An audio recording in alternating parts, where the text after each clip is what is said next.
All right, welcome to another Catholic reflection video. Today we are going to discuss a very important topic for our day, mainly because it is not discussed very often, and it seems perhaps even more pertinent to discuss these matters, to consider them. One thing that the Catholic Church has always encouraged is for people to ask how the Church might communicate its teachings to the culture in which we find ourselves. So whether or not we were living during a period of time or lived at a particular place,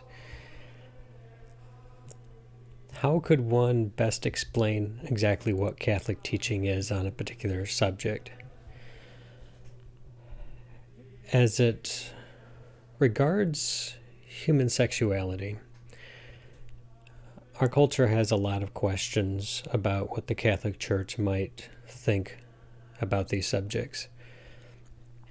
And there are a lot of different ways or approaches one could take to try to explain what the Church teaches.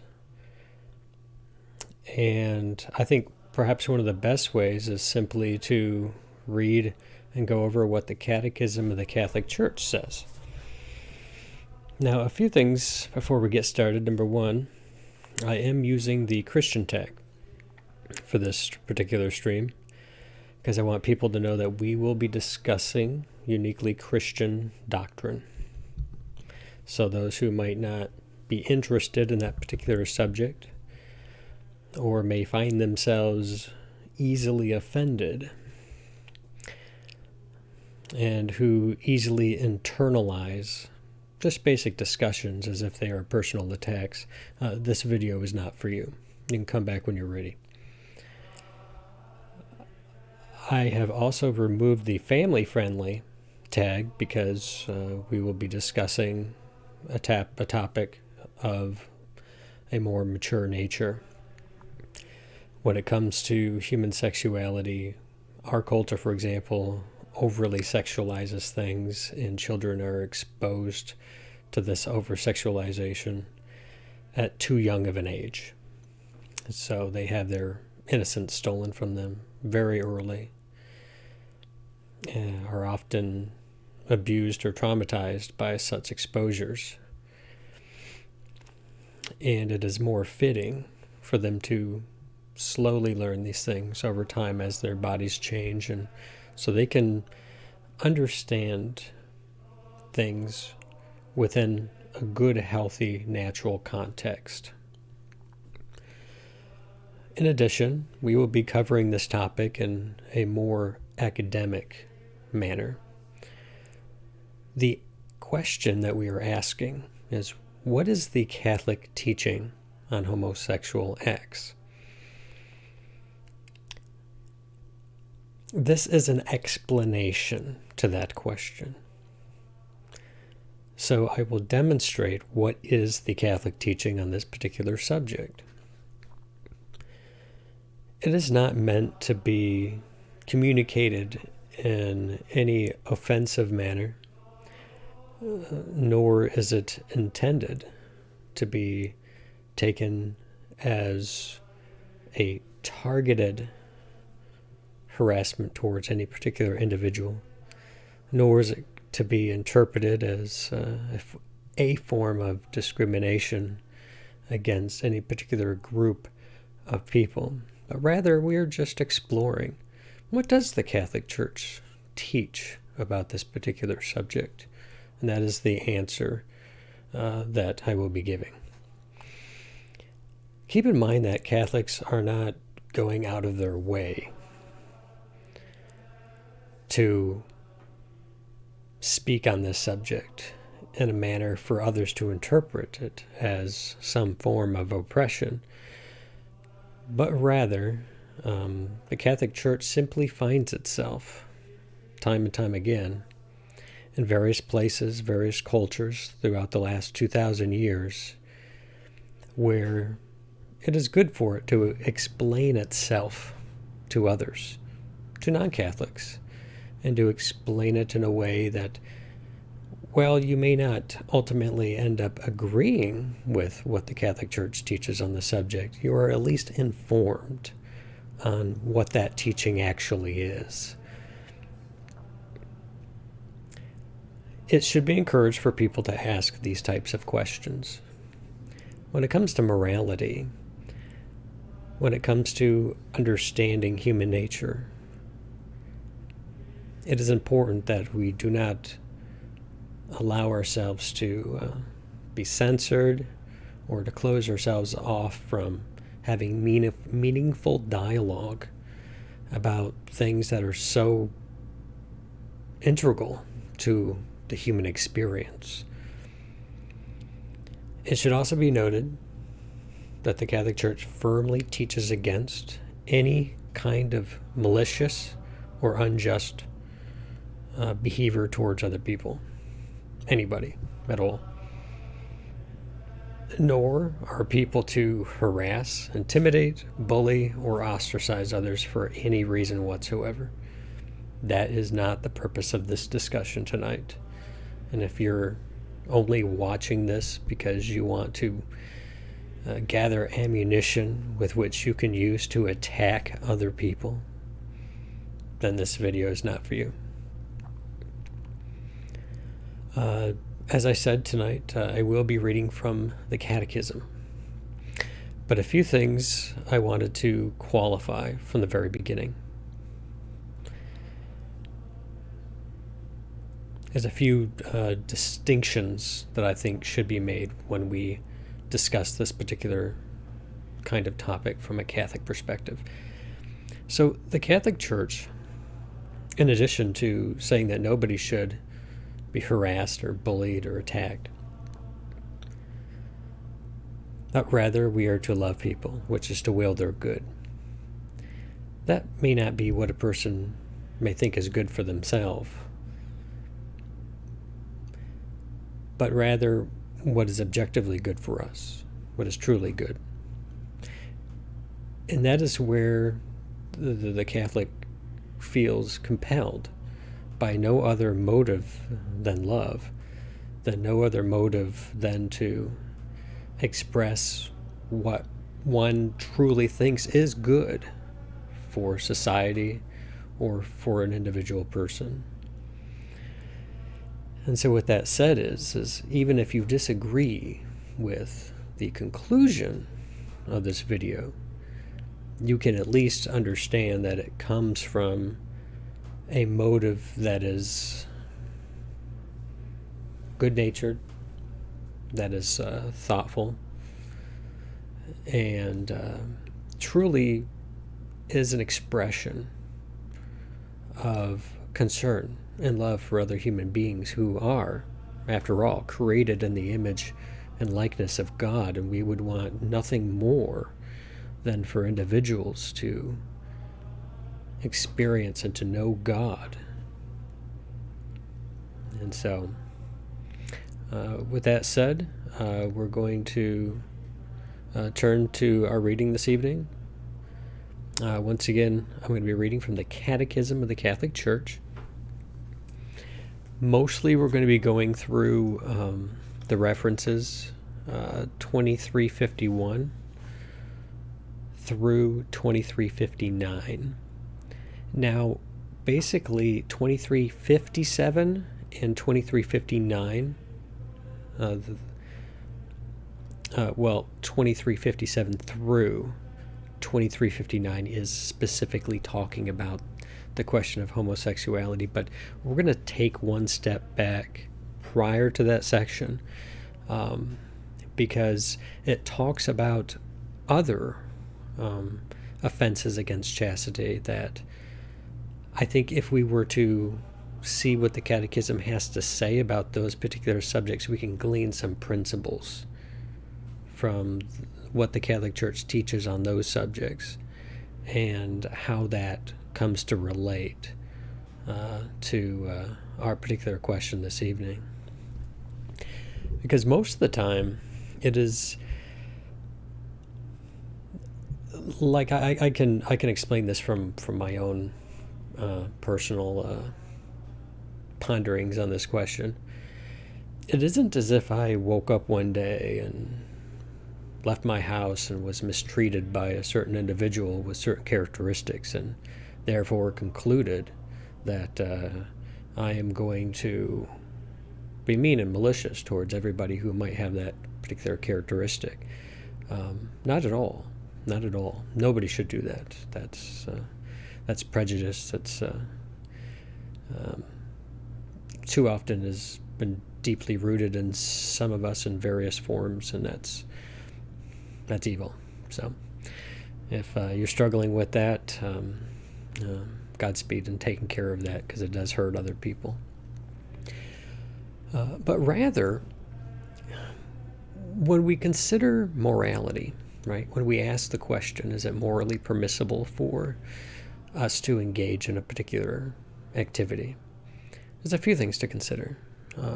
One, we're not really talking about civil laws.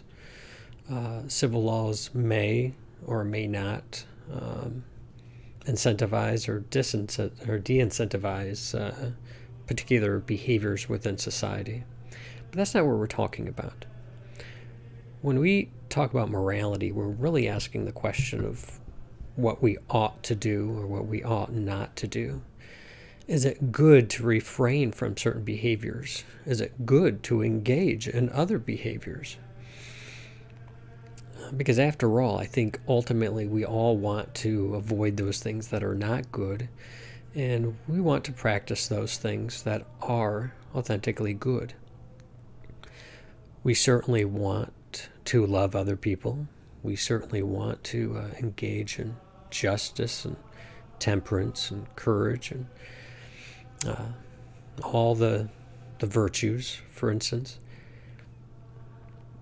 And even though sometimes we go about those things a little bit differently, or we end up defining some of those things differently, we do recognize that there are certain things that one ought not to do.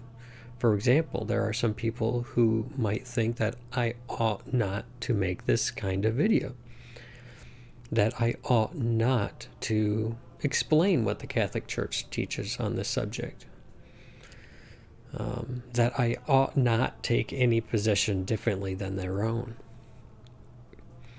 Well, that's a moral valuation, correct? It is considering what one thinks that oneself or others ought or ought not to do. These are moral questions. For instance, one could, with malicious intent, engage in a presentation of this material, but a dialogue or an explanation of just what the Catholic Church's teaching on this subject is in general, it's not intrinsically wrong. In fact, it's intrinsically good. We should discuss this subject, particularly because it seems to be much more prevalent and even predominant within our culture. There are even questions of, how early children should be exposed to certain ideas. Some of these are prudential judgments, and some of them are more moral in character. For instance, exposing children to certain ideas too soon, for instance, may be a behavior that isn't any different than the behavior of a pedophile who wishes to groom children, to sexualize them at an early age, as to influence them in a particular direction towards particular thoughts and feelings, and towards particular acts. I think there's serious concern when those things come to mind, which is why, if you're watching this video and you are young and you do not have your parents' permission, I would advise to get permission, maybe watch it with them, or have the video pre-watched so that it is appropriate, so that you know that it is, in fact, appropriate for you. A few other things before we get to the actual reading. Number one, I think using the term homosexual persons is a bit misplaced. First and foremost, there is something much more fundamental about the human person than a particular characteristic, whatever it might be. For instance, some people might speak about white people, for instance, but still, there is something much more fundamental about people that we all have in common, that it would be better to appeal to this more shared and more fundamental aspect of our nature, because it shall be the basis of our communion with one another. Having a shared human experience, for example. So, with that said, there are simply people who are created in the image and likeness of God. Now, what does that mean? Well, we are in the image of God because an aspect of our nature is immaterial. We have an immaterial soul. This is part of our nature. And the image of God is primarily within this aspect of our nature. We have an immaterial soul that is immortal, and various powers of the soul, such as the intellect and the will. These things ought to be respected. That we have a will, that we have an intellect, that we have an immaterial, immortal soul. In this way, we bear the image of God. Now, while we may not necessarily respect the manner in which the will or the intellect is sometimes directed, and we might not respect the means by which one attempts to form their conscience or inform their intellect, but nevertheless, we respect the fact that one has a will, that one has an intellect. These are powers of the soul. The soul bears this image and likeness to God. These are very profound things that relate to our nature, that are much more fundamental to understanding human nature than to characterize or categorize people according to a certain characteristic. So I would just speak in terms of people. Second, although the term homosexual act is used quite often, I think perhaps for no other reason than people know what you're saying when you use those words. But more properly speaking, a sexual act is that between the male component and the female component of our sexually dimorphic species. The term sexual relates to the fact that we have complementary genitalia that have functional compatibility with one another. When acted upon, is apt to the procreation of children. So, more specifically,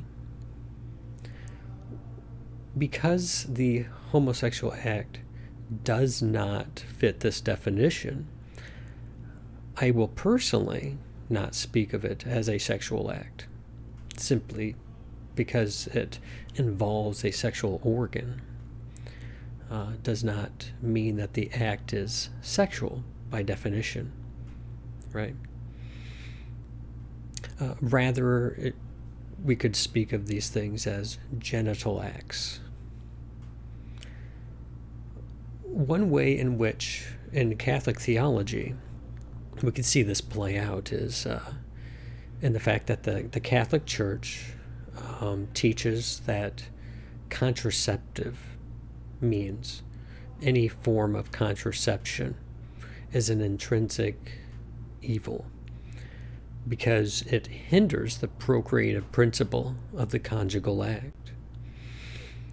With that said, for example, it would be appropriate from a Catholic perspective to refer to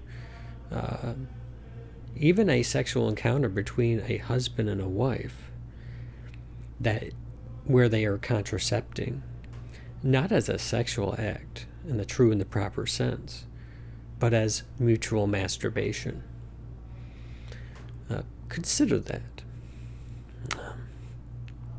Second, I also want to draw a distinction between an individual who may experience ideations and inclinations towards particular acts and those who engage in those acts. First, you could have a person who is so inclined, who experiences attraction, even erotic attraction to a member of their own sex. A person could have these inclinations but never act upon them. You could also have people who don't experience that at all,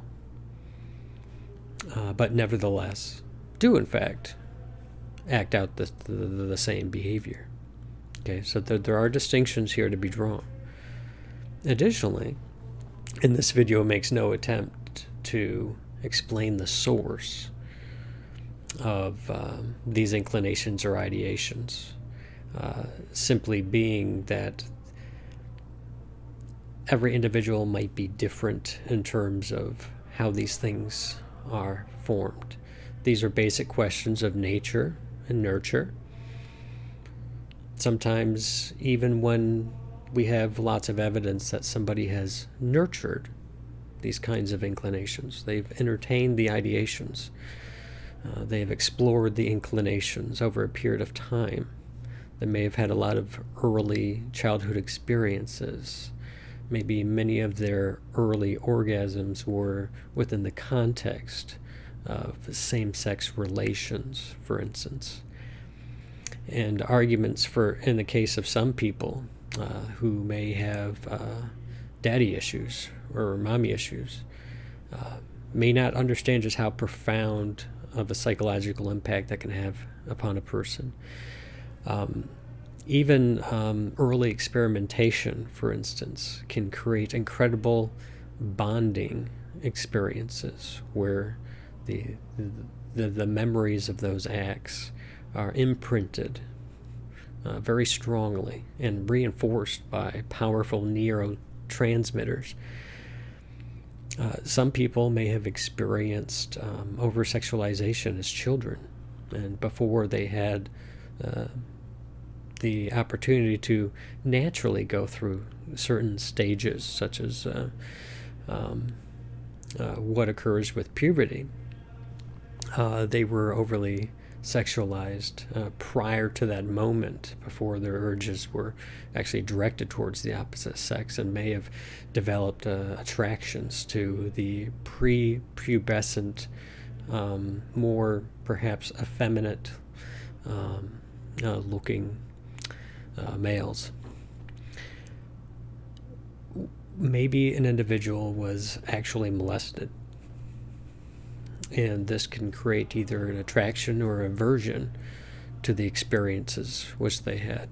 In some instances, even if they consented to it, might not quite understand just how traumatic that actually is to a person, to be exposed to certain things that early in life before they actually have the full intellectual capacity to sift through all of those kinds of details. So there's a lot there to consider, right? So not every individual is going to be exactly the same. But the same question, though, can be posed. We do know that certain inclinations and ideations that an individual might experience, it would be a good for them not to engage in them. It would be a good not to entertain certain ideations. It would be a good not to explore certain inclinations. We know this. The question is usually, how do we categorize these things? How do we know when a particular inclination ought to be encouraged, ought to be explored, and when we should not do that? And how do we know?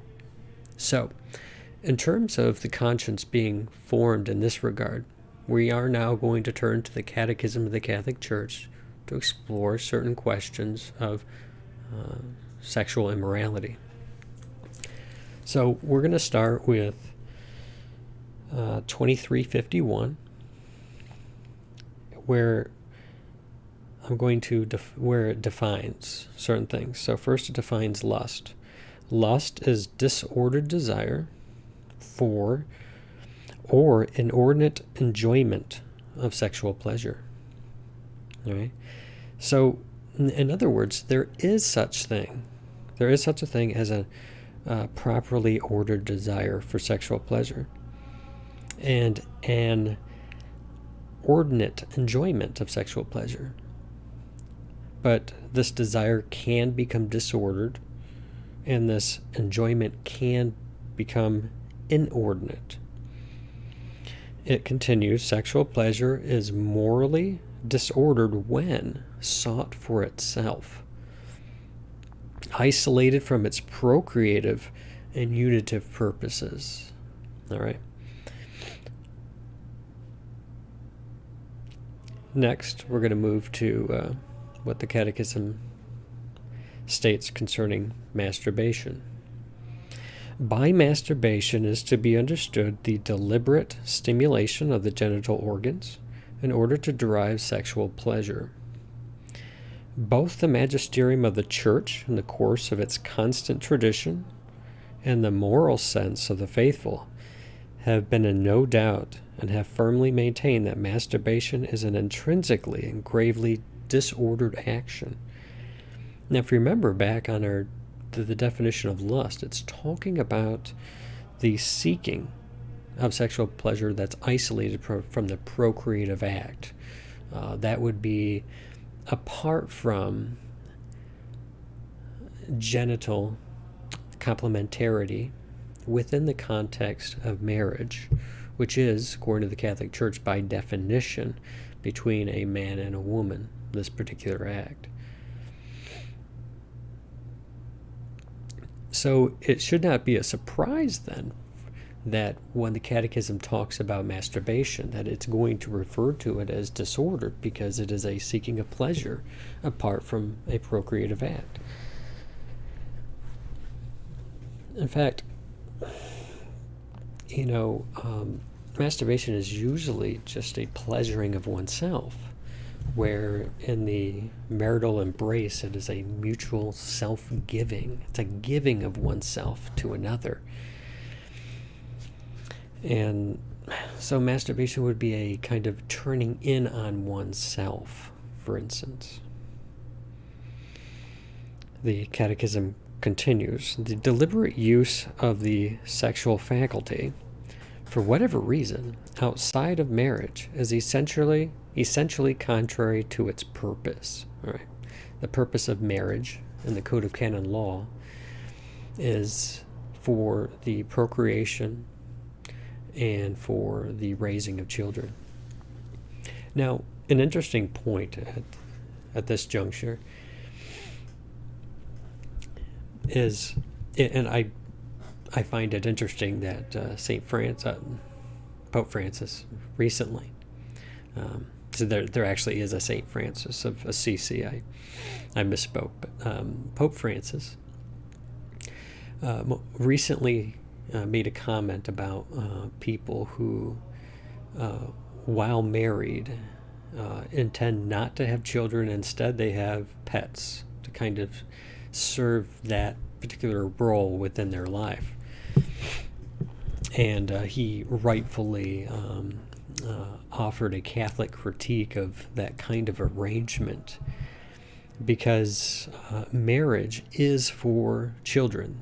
In the Catholic definition of marriage, there is no such thing as a man and a woman getting married with no intent to have children. And in fact, it is required.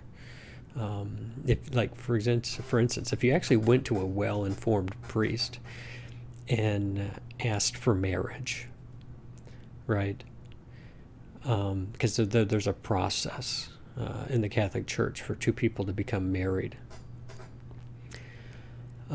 If you had explained that you had absolutely no intention of having children, when you are capable of having children, you would not be able to consummate the marriage.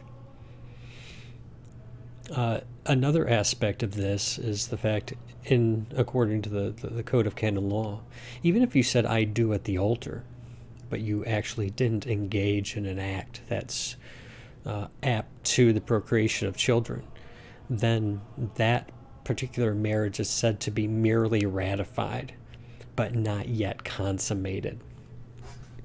And in fact, despite the fact that the Catholic Church teaches that a consummated marriage is indissoluble, it cannot be dissolved. You're forever married to that particular individual. If it had only been merely ratified, the Pope could make that state that particular marriage was null. Okay, this is the Petrine privilege. This is something that could in fact be the case. Though it's usually assumed that two people who get married will consummate that marriage, but again, even in the way that it's worded, it's just kind of interesting that it has to be an act that is apt to the procreation of children. But that would almost mean that if contraceptions were involved for the first 3 years of their coming together, have they yet consummated that marriage, or is it still in a state of mere ratification? Interesting question, perhaps more for the Catholic audience. Another aspect of looking at this here, when it talks about the deliberate use of the sexual faculty for whatever reason outside of marriage, is essentially contrary to its purpose, is to consider two people who authentically got married. Let's say a 25-year-old couple got married. They consummated the marriage. There were no impediments, so it was a valid marriage. There's nothing to make it invalid. So the church could not offer any statement of nullity because it's valid. The church cannot dissolve valid marriages, and there is no such thing as divorce. There is no such thing. So let's say in this particular case that this 25-year-old had their spouse abandon them, completely abandon them for the rest of their life. Now you have to consider just how grave that is. All right. Now, it puts the person who has been abandoned in a very, very difficult situation, because no matter what the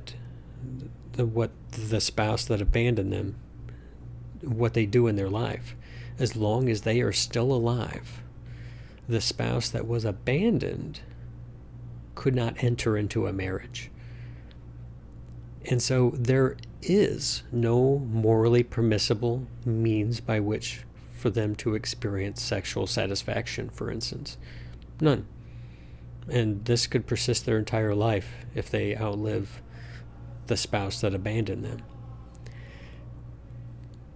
This is a very difficult situation, not because the church is mean and not merciful, but it speaks to just how grave abandonment actually is.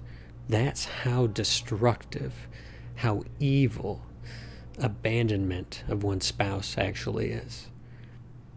That is where the responsibility is placed on the one who abandons.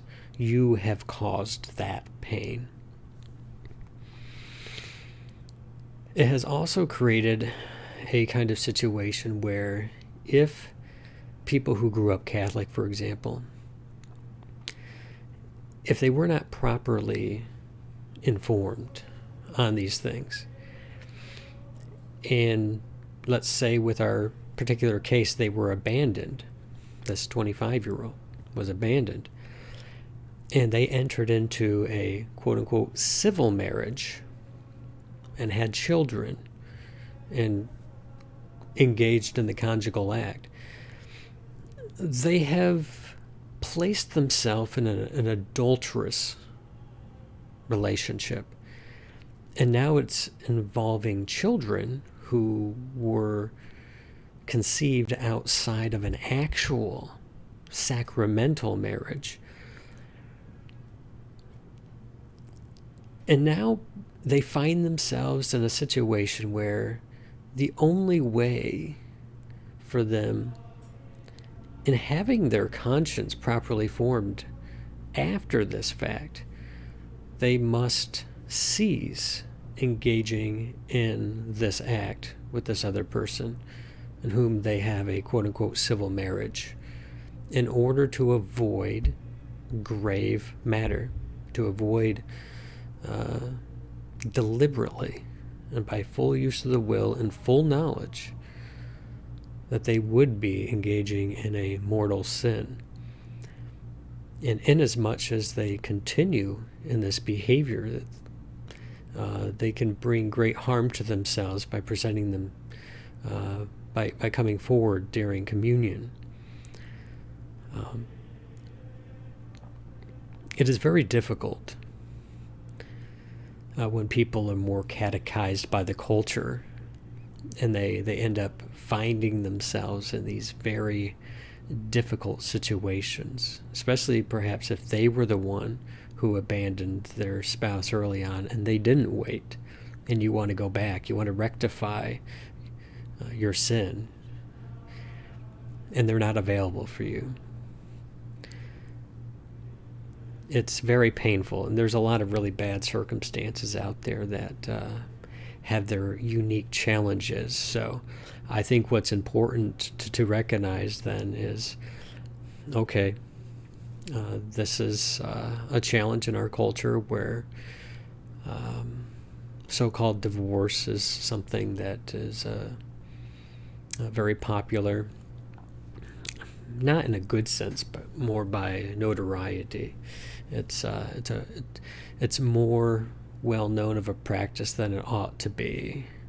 Yeah. Okay, so let me get back to the topic here. All right, but I just wanted to kind of help you understand a little bit what it's talking about masturbation. This is not morally permissible for a Catholic. Okay. For here, sexual pleasure is sought outside of the sexual relationship, which is demanded by the moral order, and in which the total meaning of mutual self-giving and human procreation in the context of true love is achieved. Okay. But also keep this in mind too, and the Catechism actually kind of goes out of its way at this moment to offer some pastoral advice, simply because the kind of masturbation that it's talking about would be the kind of self-abuse, not the you found out that your body can do this kind of thing, but something that persists as a habit, right, is intrinsically disordered. It says, to form a equitable judgment about the subject's moral responsibility and to guide pastoral action, one must take into account the affective immaturity, so the age of the individual, the force of acquired habit, conditions of anxiety or other psychological or social factors that can lessen, if not even reduce to a minimum, moral culpability. And so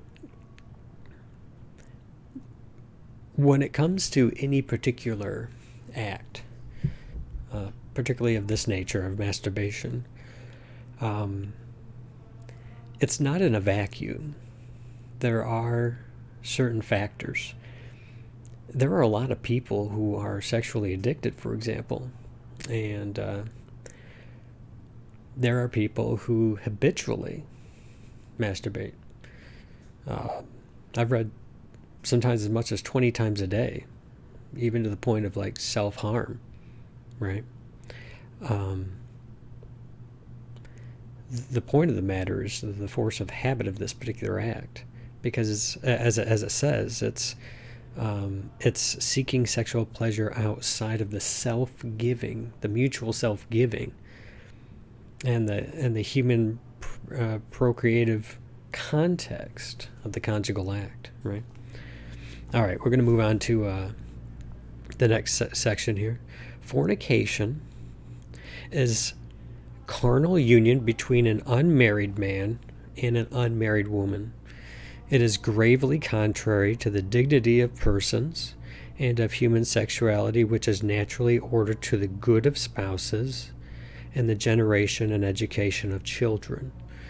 Moreover, it is a grave scandal when there is corruption of the young. So fornication is engaging in sexual acts prior to marriage, for example. Cohabitation can lead to this.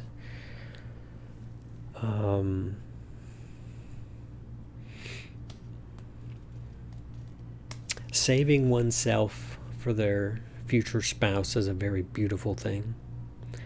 Being able to give to your spouse your virginity, for instance, is a very beautiful thing.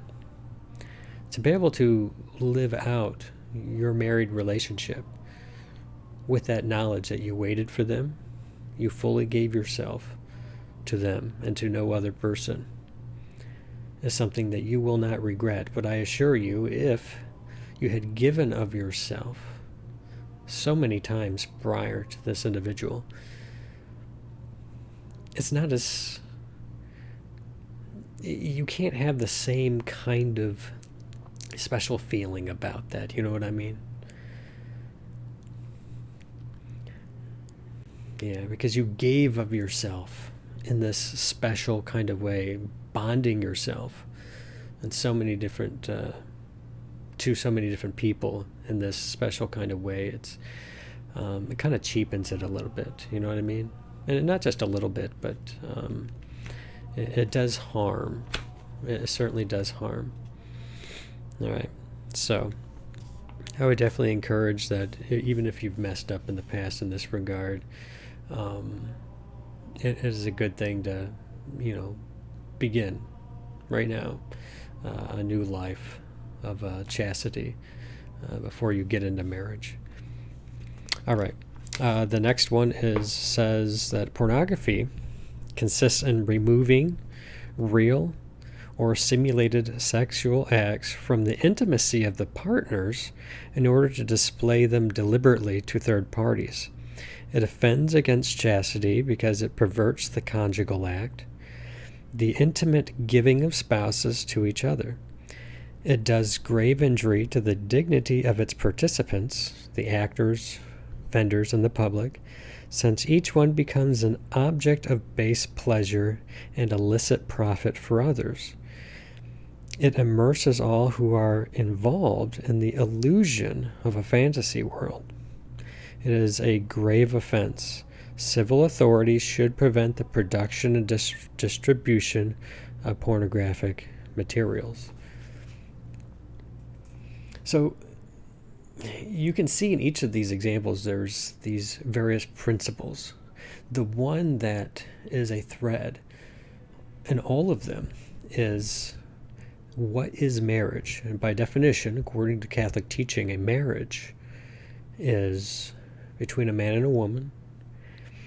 And the Catholic Church teaches that Only within the context of marriage should one be engaging in the conjugal act, an act that is apt towards the procreation and education of children. But in these few examples that we've looked at, we've seen that this particular principle has been violated. Unfortunately, our culture struggles a great deal with pornography. It is also very addictive. In fact, some studies show that it is as addictive as some drugs to the addict, where it becomes so habituated. There are cases where they experience what seems to them in some moments an irresistible compulsion, that their will is too weak to resist. I would encourage anybody who is actively engaged in pornography to begin to try to stop, because this stuff will pervert your mind. It will draw you into more obscenities, more obscene forms.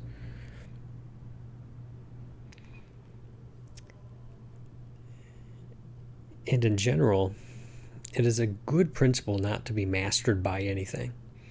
Don't be mastered by anything. If you find yourself addictively drawn to something, stop doing that thing. No matter what it is, stop it.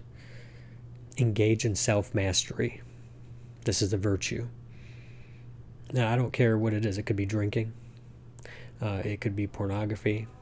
And listen, this isn't a moral high horse. This is me saying, I know this stuff is addictive. Drugs are addictive.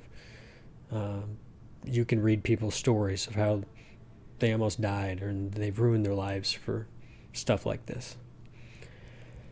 And they never thought that they would be those types of people. But they didn't stop. And they didn't get the help that they needed.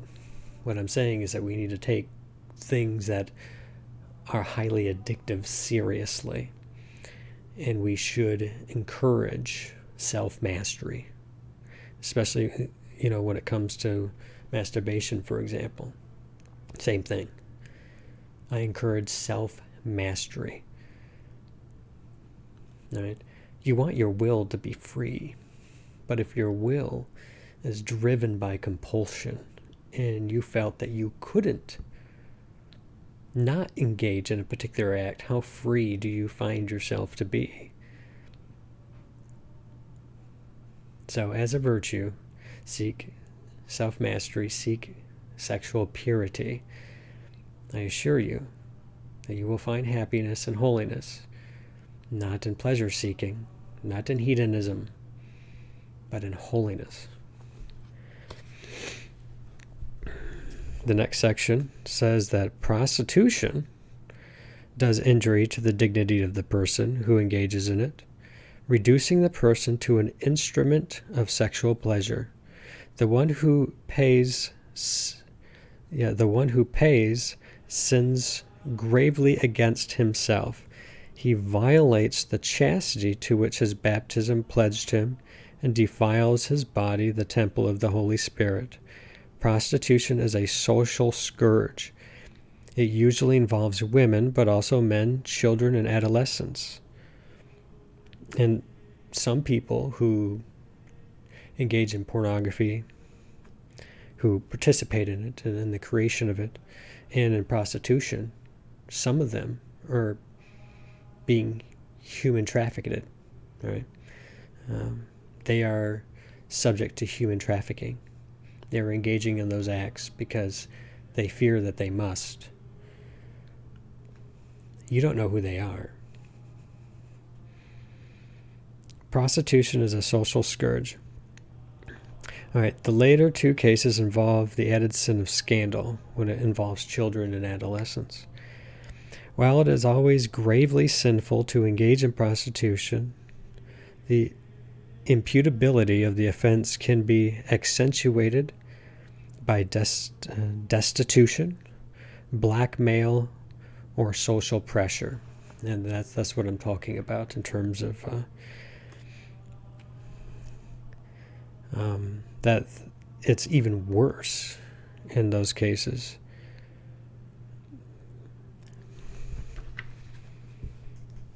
And the next section says that rape is the forcible violation of the sexual intimacy of another person. It does injury to justice and charity.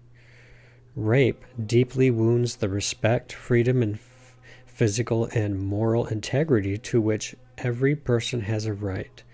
It causes grave damage that can mark the victim for life. It is always an intrinsically evil act. Graver still is the rape of children committed by parents, which is incest, or those responsible for the education of the children entrusted to them. All right. So we've taken a brief look at what the Catholic Church teaches concerning human sexuality as it relates to these particular topics. And there are certain principles in there that we've talked about. We've talked about the passions, right? The passions are like a fire, and it's best to place that passion within a fireplace, for instance, within marriage, to develop self-mastery, to seek sexual purity and preserve ourselves for our spouse. We've talked about that a sexual act is one that involves genital complementarity and functional compatibility, an act that is aimed towards the procreation of children. So the conjugal act has the unitive and procreative principles. Now, all of those principles remain intact when we ask the question that is the subject of this video. It has to do with, what does the Catholic Church teach concerning homosexual acts? So I'm going to read what the Catechism says concerning this matter. Homosexuality refers to relations between men or between women who experience an exclusive or predominant sexual attraction towards persons of the same sex. It has taken a great variety of forms through the centuries and many different cultures. Its psychological genesis remains largely unexplained. We talked about that a little bit early on, of some possible explanations in the case of certain individuals. Basing itself on sacred scripture, which presents homosexual acts as acts of grave depravity, tradition has always declared that homosexual acts are intrinsically disordered. They are contrary to the natural law. They close the sexual act to the gift of life. They do not proceed from a genuine, effective, and sexual complementarity. Under no circumstances can they be approved. So you can see some of the language that we've been talking about, some of these basic principles of Catholic sexual ethics in relation to these other particulars, and how that is applied to this particular situation. Knowing exactly what human sexuality is geared towards can help us to better understand exactly what the church teaches concerning sexual purity. See, even within the context of marriage, one could engage in acts that are considered intrinsically disordered. That one engages in homosexual acts, for example, in engaging in this intrinsically disordered act, does not mean that other disordered acts cannot be committed by people who are in a marriage. There are still things that are not permissible right? To give some examples, for example, we've talked about the conjugal act, right? And that one cannot contracept, all right? So in Catholic theology, the conjugal act is unitive and it is procreative. So what that means in terms of, well, how is contraception hindering the procreative principle? Well, there's three things. One would be physical obstruction. So the use of a diaphragm or condoms, for instance, or chemical manipulation of the body, that is to take pharmaceuticals for the specific aim of stopping a woman from going through her normal, natural biological cycle, monthly cycles. The third means is through bodily mutilation. All right, the Catholic Church does not support any form of bodily mutilation for any reason, such as a vasectomy, that's cutting the vas deferens so that semen cannot come up through the urethra upon orgasm. Okay, or in the case of women who could have a hysterectomy or the removal of this is true for men too. They can have their testicles removed, and women could have their ovaries removed, or through tubal ligation, which is the tying off of the fallopian tube, for instance, or taking like a morning after pill and stuff like that. That makes the uterine environment inhospitable for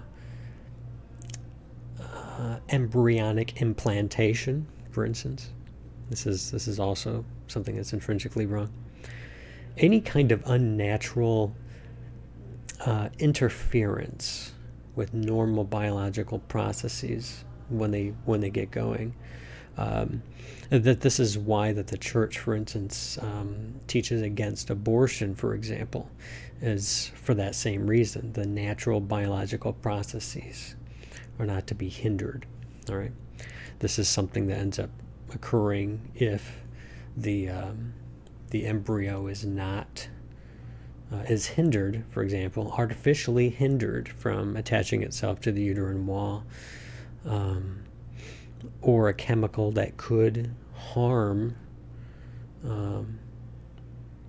the inseminated egg, so a zygote, all right, which has unique human DNA. I'm personally very grateful that my individual DNA was not hindered from going through normal biological processes. Very grateful for that, because that cellular division and cellular differentiation processes of an embryo into a blastocyst and then to all the unique parts that make up my body today. Very grateful for that.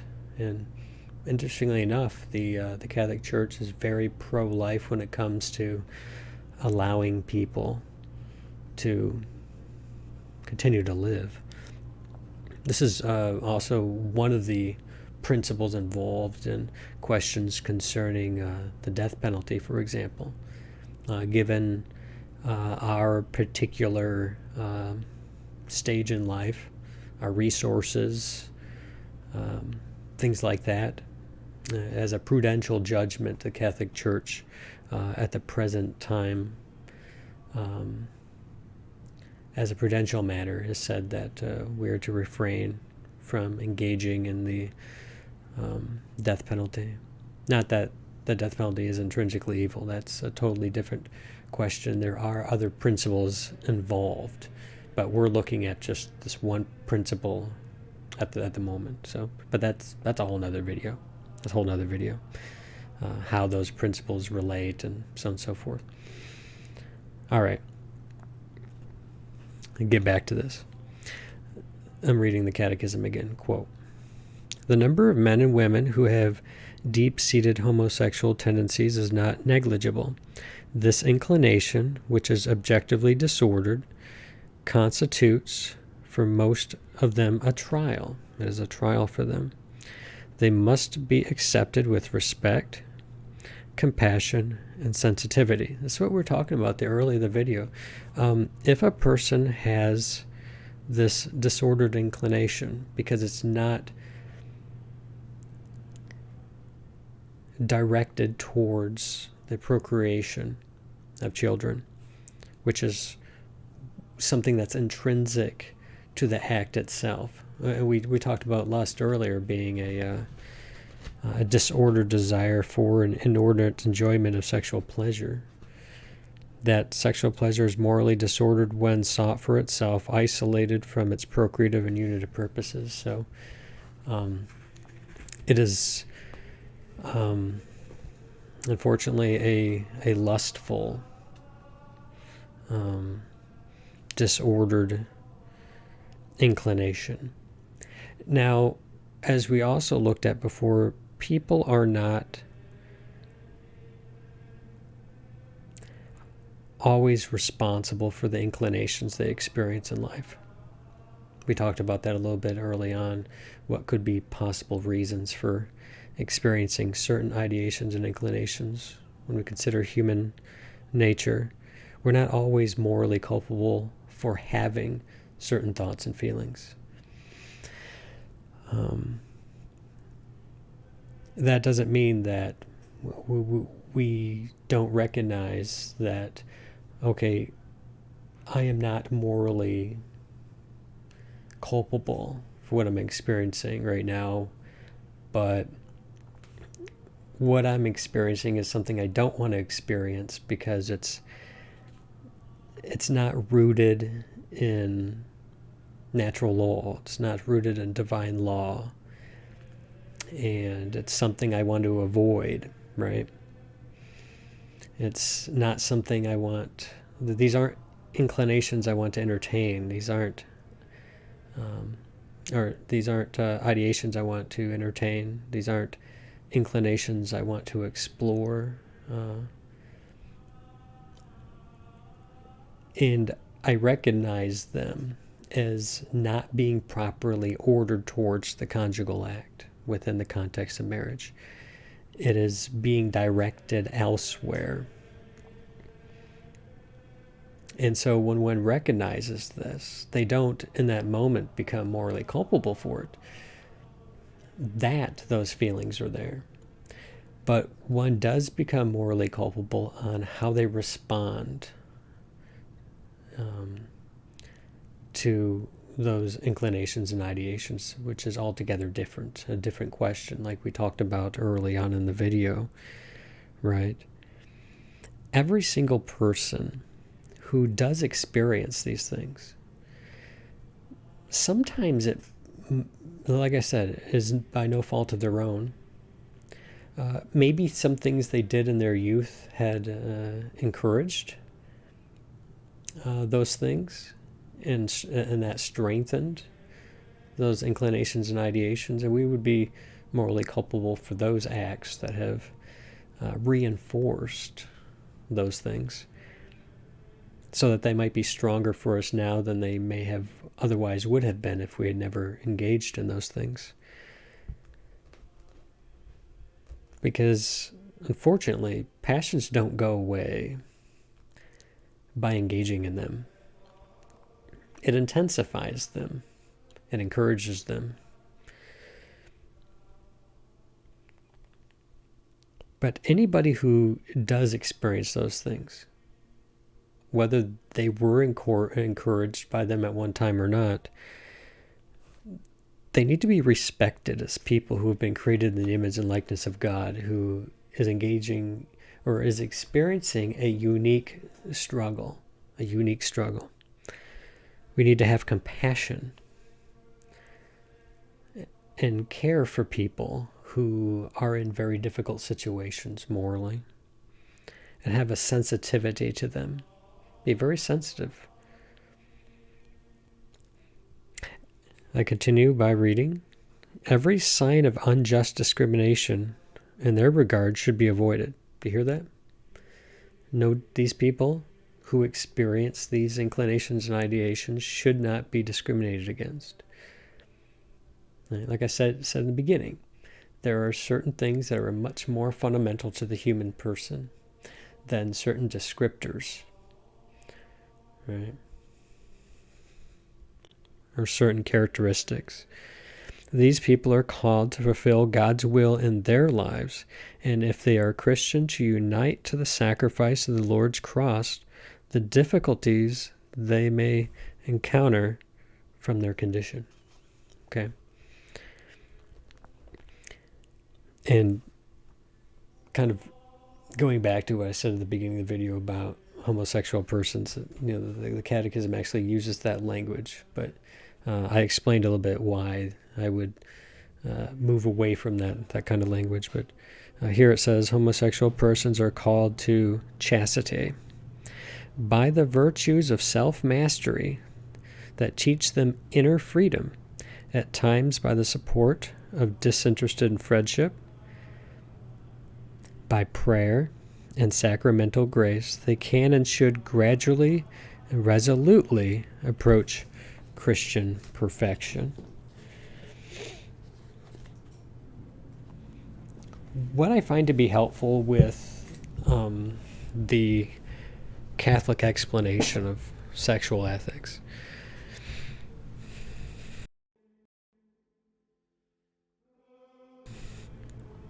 courageously to a culture that generally doesn't want to hear about what it teaches. But when Christ gave to the apostles the Great Commission to go and teach and to baptize, right? Christ gave the church the responsibility to sanctify, to govern, to teach, to be a teaching authority, to help shape the culture, to share the gospel with the culture. And the gospel is that, among other things, that Christ died for our sins, right? To reconcile us to a holy God. And that sins are destructive to us, that they separate us from God. And Christ came not to save us in our sins, but to save us from our sins. And as we participate in that grace, we can grow in holiness. We can grow in virtue, right? So it's important to go easy on yourself when you're in the early stages of your Christian journey. Even when you've been a Christian for 20, 30, 40, 50 years, there's always going to be more struggles, more battles to fight. And God will give us the grace to face those things. In the midst of all of it, it is very difficult for the church, in a culture that is antithetical to it, to reach out and to inform the culture of the teachings of Christ, preserved and explained by the Catholic Church as a teaching authority on faith and morals. And that requires the culture to teach, to catechize, to inform the culture of what Catholic teaching is. It's rooted in the nature of a Catholic to share the gospel, to tell people about the Catholic Church, to tell people about the sacrifice of the Mass, to encourage people in holiness and virtue.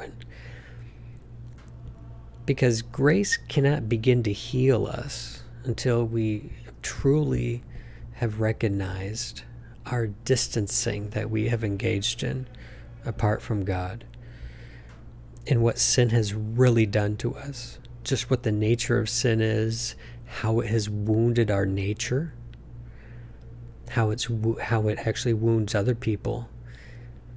Because sin wounds us in such a deep and profound way that unless you truly understand just how destructive and disordered our particular sins are to our soul,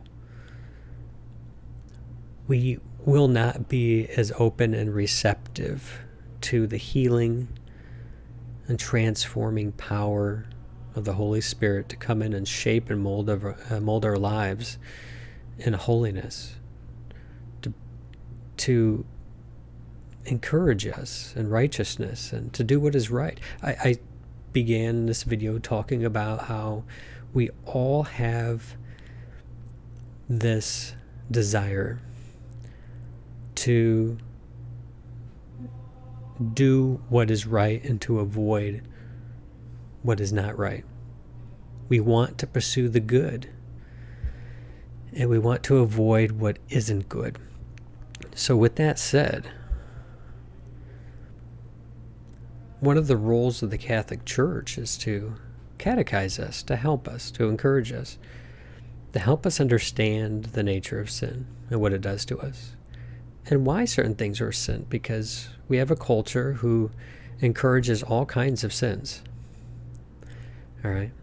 The more that you know about the Catholic Church, the more you know about Christian teaching on certain moral issues, the more you'll better understand why a Christian, in looking at our culture and seeing the kinds of things that are encouraged and the way that things are explained, are often very harmful to individuals and to society as a whole. So I appreciate you taking the time to think about this subject, and if you have any thoughts or ideas or that you want to add, questions that you have, you can definitely put those in the comment section. And when time permits, or given the nature of the question, I may have an answer in due time. So we do have Q&A at this time. So for those who are in chat, I will be examining certain questions and just going over what people may have said. Once again, we are on Twitch, so we're not here to discriminate against people. We're not here to engage in targeted harassment. We're not here to ridicule or bully or anything else. We're merely just looking at what does the Catholic Church teach in sexual ethics. So, all right. First, Renji, thank you so very much for the Tier 2. For the Tier 2 subscription. 37 months. Wow. Longest streak I've been on with a streamer. I greatly appreciate you hanging out, and always appreciate the support. Almost always exclusively is given right back to the stream via games and things like that. So it's always appreciated, and that's great. Thank you very much. Hey Nick, welcome in. Sub Hype, thanks for supporting the channel. Absolutely, I totally agree. I'm glad that we're friends and that we can have important dialogues with one another. Nick says, hello, Chambers N. Hope you had a good year.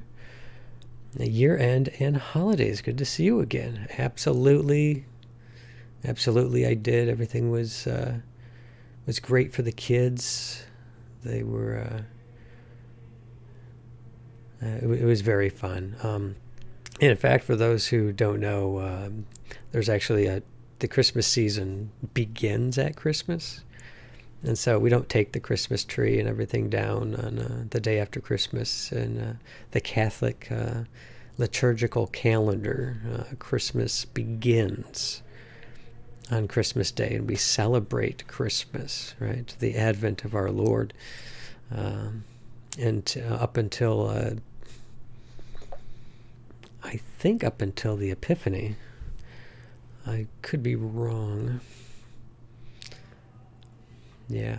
And it's good to see you too, Nick. Good to see you. Nick says, issues with men and women often play a factor. I don't think it is always about the parent, but probably most often is. The parent. Oh, I think maybe you were commenting upon where I mentioned earlier that some of the early childhood factors that could play a role could be mommy and daddy issues. Yeah. Yeah, very well could be. It's not a blanket thing. At least, like I said at the beginning, we cannot be overly general. How nature and nurture plays a role in it. Also, is everybody has a different upbringing and stuff like that. See, Chambers hates the Latin Mass confirmed. How did you get that from anything I said today?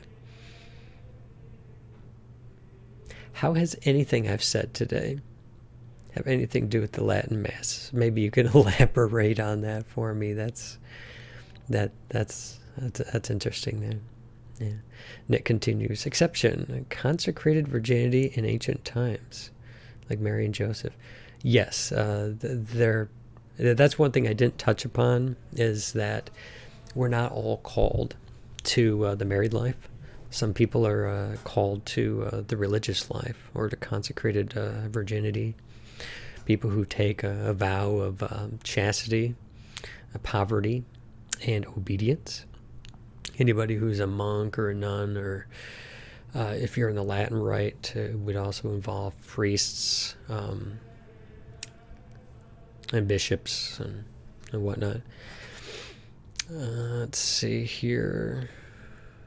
Nick also says, I also like Peterson's take, where it is inherently humiliating to the self. I don't think you can... okay, I think you're talking about pornography. I don't think you can do or use porn and not feel a crappier person after, if you have self-insight. I mean, I do agree with you. I do agree with you. Even in... I've seen some interviews where people who, at a younger age, engaged in porn, where they were one of the actors, right? And many times that I've seen, they were asked the question, when your daughter reaches 18, would you encourage or discourage them from engaging in porn? And almost exclusively they say, it's a difficult industry. I would discourage it. I would not encourage them to do that. Whatever the motives might be behind that. But Matt Fradd, he wrote a book called The Porn Myth. He talks about some of these things. See, for some people, being an actor in pornography can be a way of acting out sexual addiction too. There's so many facets to it that kind of go beyond what we're talking about today. Nick says, I think that non-discrimination bit comes from the 60s, when it was common practice to discriminate against such people, even blocking them from roles in the government. Church was ahead of the curve and didn't take it too far. Oh, you mean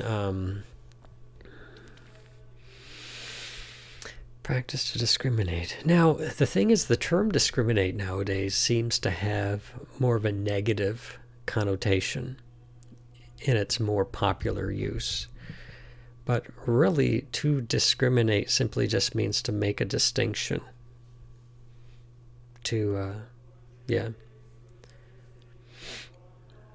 If I'm remembering correctly, yeah, stuff like that.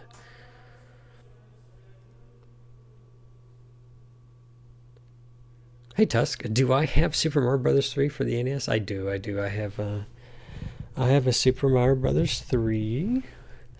Where is it? Right here.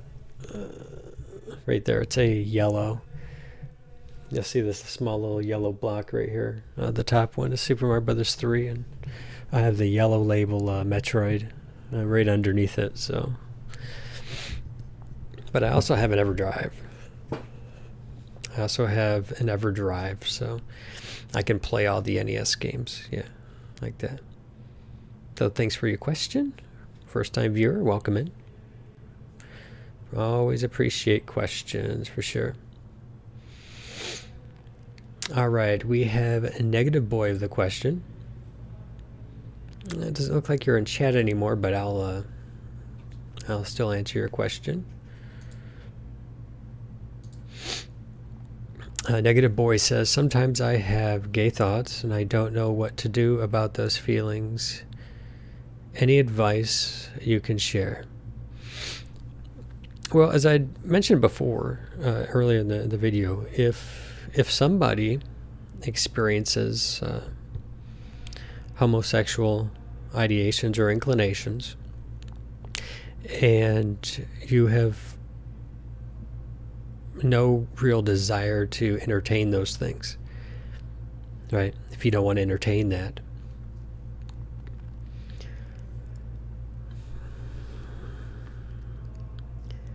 the best advice that I can give you is to do your best not to nurture that at all, which can be difficult, right? Because you can be visually turned on, right? And then you start having the ideations, right? You start having the thinking. And so you don't want to entertain those thoughts, right? You want to, if you recognize you have certain triggers to having those thoughts, do what you can to avert your eyes. Do your best to just put your thinking into something else. Try to distract yourself. And that might actually end up becoming a lifelong practice that you have to engage in. Yeah. When it comes to the feelings, as I said, you just like you don't want to entertain the thoughts, you would not want to engage in the feelings. Okay, you recognize them, recognize that they're there. You can even ponder maybe where they come from, if you want to do a deep psychological analysis of yourself. Or just like I said, once you recognize that it's there and you've accepted that those are the types of inclinations you seem to commonly experience, then don't entertain it. Don't entertain it. And this is true for any ideation that you have that might be something you don't want, right? If you don't want it, but it continues to press forward in your mind. Now, remember, from a Christian perspective, there is such a thing as called temptation to do things that are wrong, and that comes in a form of inclinations and ideations. So you have to consider that this is part of the spiritual warfare that you are engaged in, and you will have to continue to fight your entire life.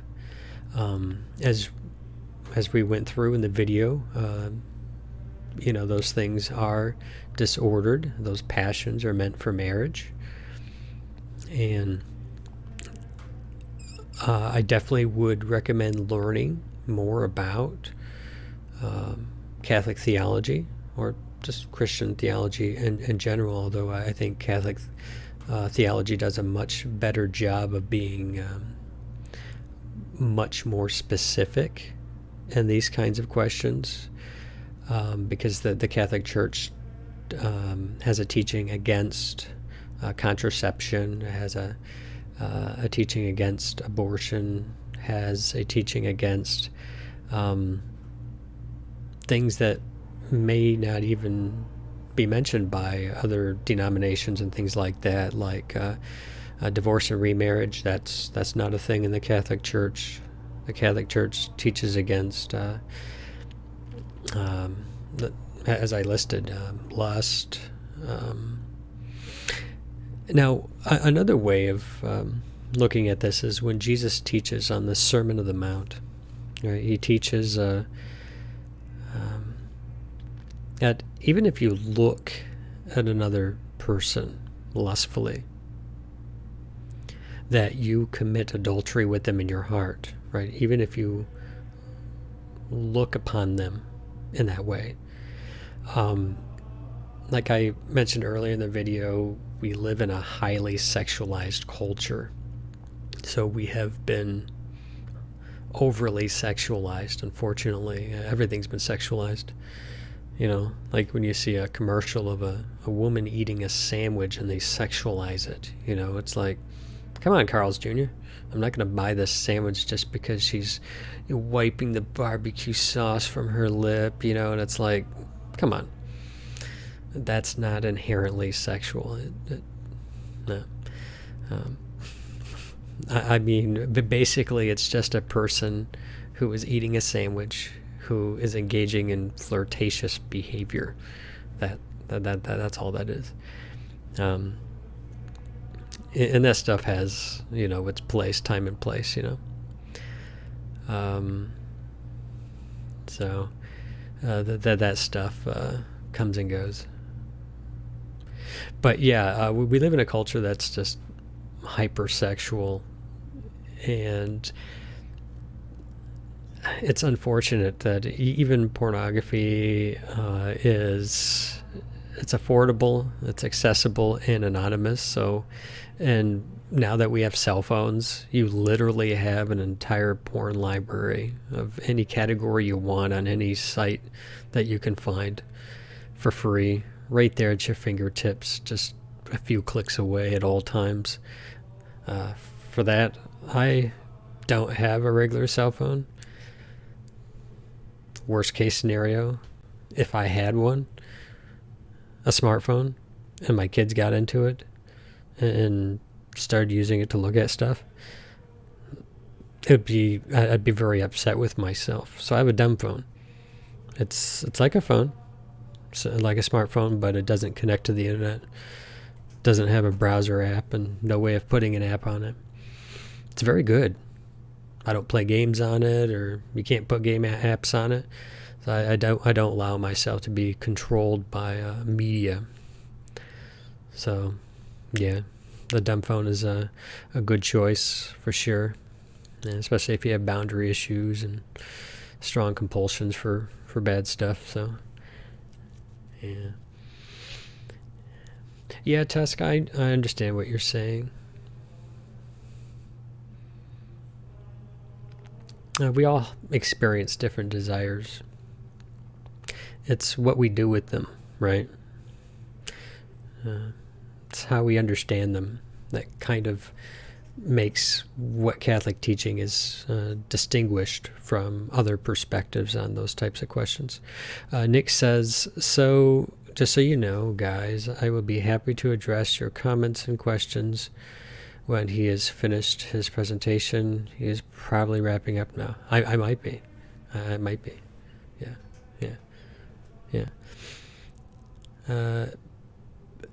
Nick said, please address the new chatters first. Okay, I did. So hopefully that's good. Yeah, I did. So we're good. All right. Nick continues, I really hope I get to have kids and share secular Christmas with them. Yeah, that's a great hope to have, you know. That's a great hope to have some kiddos, you know. Have laughter within the house. It makes a huge difference, you know. And that's one of the natural fruits of marriage, is have such beautiful, wonderful children. And My four children are such a blessing. It's absolutely good. Yeah, Nick says, you said St. Francis when talking about the Pope. Yeah, I quickly said, I was misspeaking. There is a St. Francis of Assisi, and I kind of just mixed up the names. So, yeah, this is true. That's funny. I recognized I did that too. But I even worked. I actually managed to work Francis into my presentation. You know what I mean?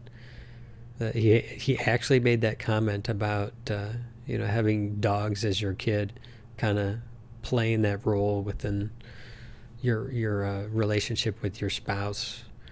That's why I had to kind of address the elephant in the room, which is, well, what is marriage then? It is by definition. I had to have this tough conversation with my wife a few months ago, because she was talking about, well, what if our autistic son, who's nonverbal, wanted to get married one day? And I'm like,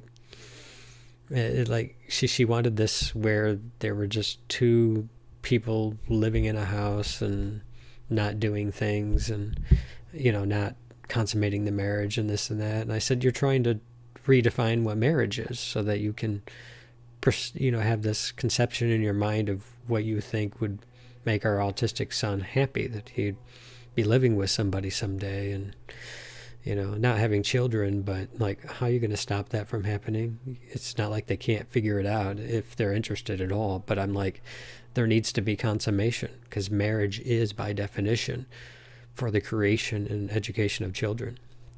And that is what the conjugal act is directed towards. So any act directed and misdirected in any other way is intrinsically disordered, because it's not intrinsically ordered towards the procreation, education of children. That's just what the Catholic teaching is. Yeah, take it or leave it. Yeah. All right, Nick said, that's what inspired my hates the Latin Mass joke. Oh, because I mentioned Francis. I have mixed feelings. I mean, I kind of get where the Catholic Church was leaning with the post-Vatican II Novus Ordo Missae.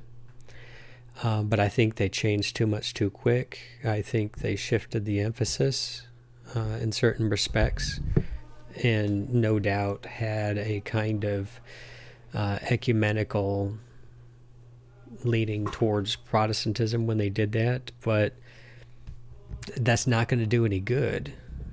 That's really not going to do any good, because we're going to continue to evoke the prayers of the saints. We're going to continue to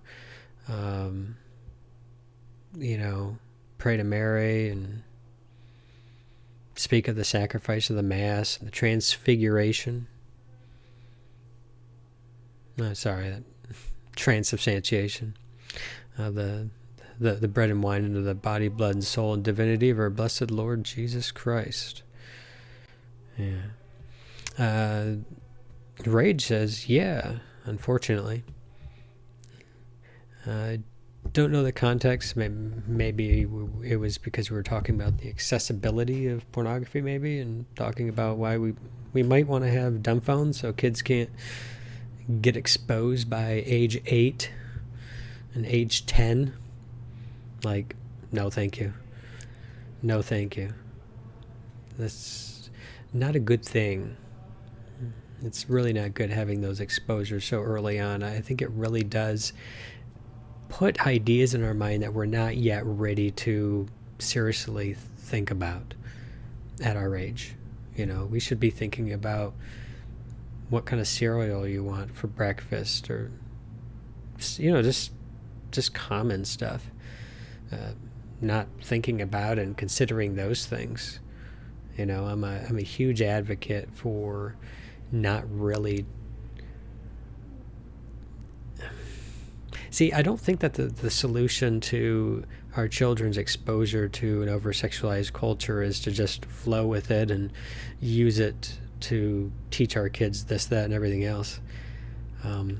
but rather it is actually to shelter them from an overtly sexualized culture, and we will teach them when they are ready.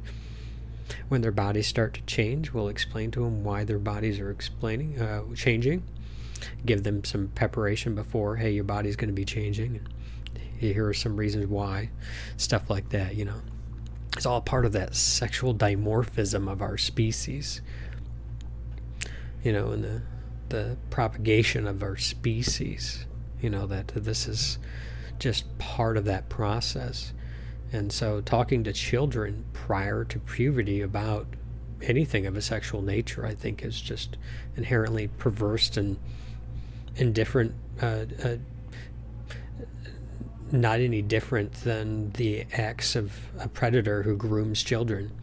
They're just grooming them for some other purpose, to get them to act out in other ways by trying to indoctrinate them very early on at a time where they have the least amount of reasoning capacity to combat it and to challenge it. All right. Nick says, I am 37 and it is becoming less likely, but at least I don't have a ban against getting married. Yeah, see, you're around the same age as I am, and it does get more difficult. But it's not impossible, I mean.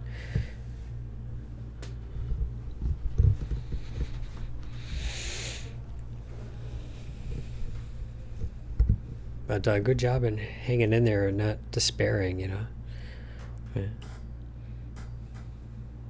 You know that you don't need another person to complete you. You are a complete whole self, just as you are. And maybe one day you would like to give of that self to another whole, complete person who will likewise give of themselves to you. So,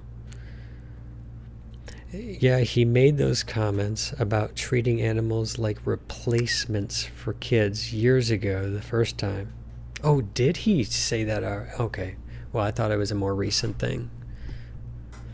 Or, I'm sorry, he maybe first made that point years ago and now he's just reiterating it. Yeah, it is a good point. Nick continues, I think it has been handled poorly, but I think what Francis is trying to do is similar to the Easter dating controversy in the early church, unite the church. So for those who aren't familiar with some of the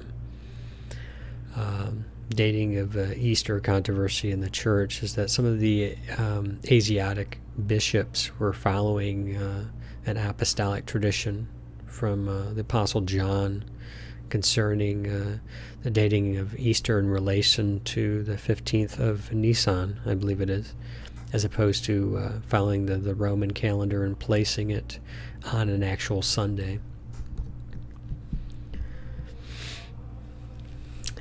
And if I recall, there were actually like 2 cases where something like this occurred. I believe they tried to handle it at the Council of Nicaea. They actually have a canon to that effect. And prior, I believe it may have been Polycarp who was telling the Pope that he shouldn't try to force everybody to do what Rome is doing. And basically cited as the reason is because this is also an apostolic tradition over here, and we should just respect the variance and not try to create top-down uniformity. Nick says, recently I've been thinking how rad trads are kind of like reverse Protestants.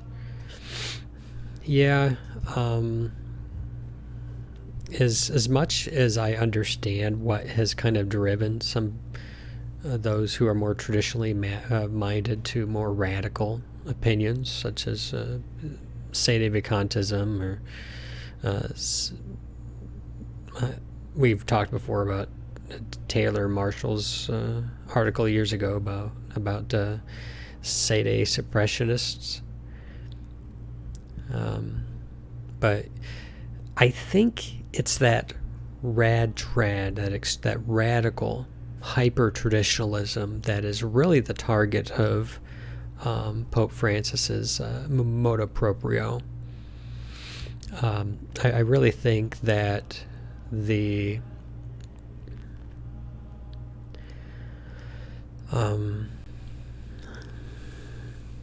maybe in his own way, that's kind of his target, but it also kind of leaves out the more traditionally minded people that are very faithful to the documents of Vatican II.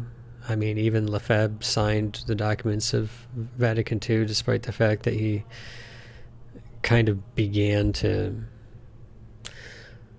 squabble about some of the language concerning ecumenism and religious liberty. Yeah. So recently, I've been thinking. Okay, I said that. I think that is good. There's actually Marxist theory geared towards destroying childhood innocence in order to destroy institutions. I think they are, to some extent, purposely causing mental illness and perversions. Well, no matter what the earthly reason is, well, I mean, I'm a Christian, so I think that there's um, a fallen angel who's very powerful and influential. The God of this world, Paul calls him. The serpent from the beginning, who comes to lie, steal, and destroy. Yeah. That dude. I think a lot of this stuff is spiritual warfare. People are being manipulated by evil. It's very bad, and attacking children when they are the most vulnerable, like inside the mother's womb, attacking children at the most vulnerable, destroying childhood innocence. Same thing. It's just trying to, in the name of tearing down one thing, they're just trying to pervert everything else, and it's not good. It's not good. Let kids be kids. I totally agree. Nick continues, the way I look at it, God doesn't miss. If God thinks it's as important as I do, it will happen. I don't know. Oh, isolation is no way to live. Yeah. He said it again recently, I think. Okay. Sorry, handled poorly comment was about the Latin Mass stuff. Okay, yeah, I think I get that. Yes, Victor. Yeah, Victor was... it also happened again, too, which Eusebius, in his ecclesiastical history, captures that.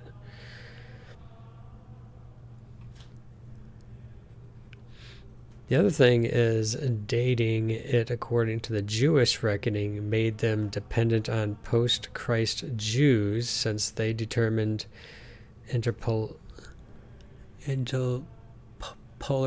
periods in the temple to account for not having a perfect calendar. Yes, because it was lunar. Yeah, I get that. If I were a Christian, I would have to consider Marxism satanic because it's geared against disintegrating order. Yep, absolutely. It's my understanding that Karl Marx was held to some very, very evil things, for sure. I gotta stop using pronouns. The God doesn't miss part was about kids and family for me. Oh, okay. I gotcha. Okay. Well, that would conclude this portion. So I'll have that up on YouTube soon. I'm going to take an intermission. If we don't have any other Q&A, we'll move from this topic and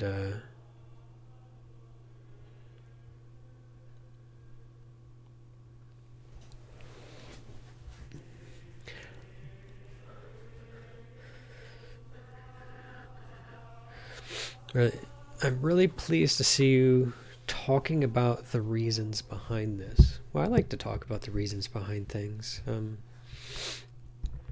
I think too often people are on both sides of a road sometimes just hurl rocks at each other for no other reason than that they happen to be on the other side of the road.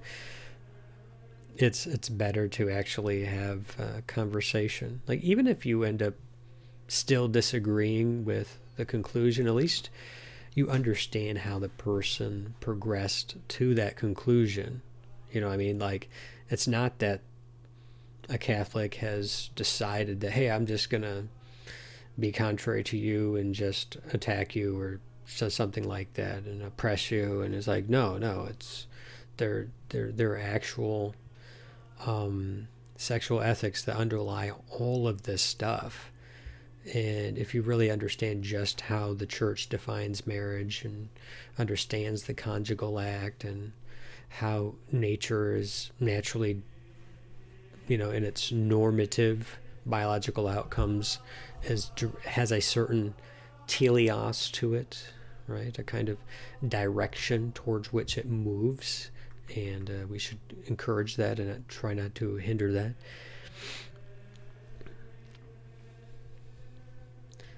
We shouldn't intervene.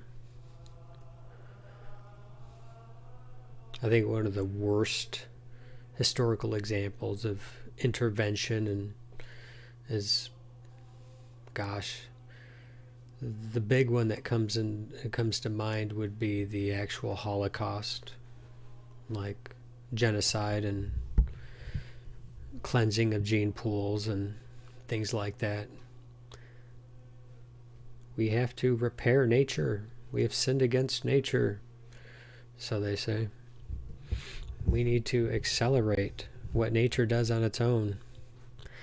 Like, nope, don't intervene, don't hinder, don't get involved. Allow biology to progress as it does. So quit killing babies. All right. You were freaking out over that today. I don't think we could do any worse than the Holocaust. Yeah, it actually comes to mind often because, that was just within a couple generations, right? It's kind of difficult not to think about kind of like the Aryan ideology, kind of understand oh gosh, what was it called? The final solution. Understand the whole ideology behind that. Yeah. It kind of scary, really. It's that's why I think it's kind of important for us to really understand nature and even understand it as part of God's design. That there's one of the best ways to understand nature is to understand nature's God. Recently I've heard Noel say several times. I know you don't necessarily like all of what Noel says, but you may agree when he says that when you reject God, the nature of man becomes unintelligible.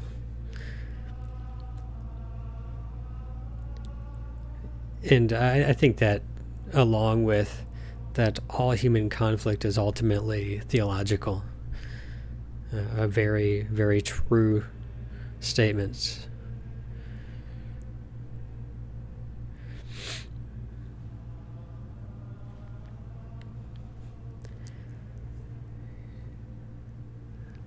But I think some of the lessons that can be learned from things that we've seen in history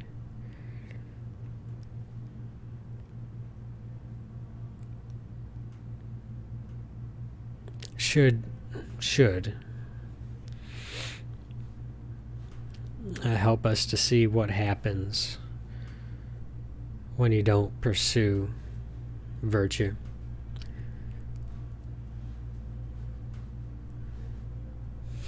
Yeah, I know, Nick.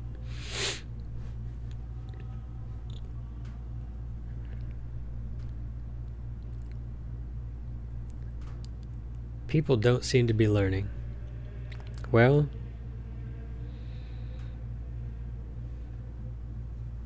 I think maybe some people, they're just influenced by certain things that they gravitate towards at any particular point in their life.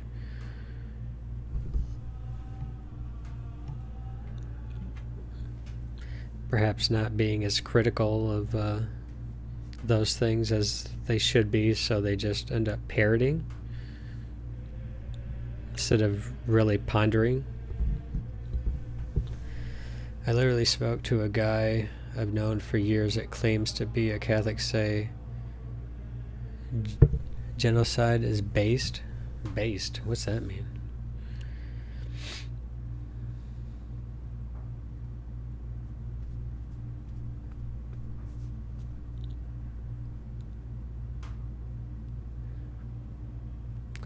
Yeah.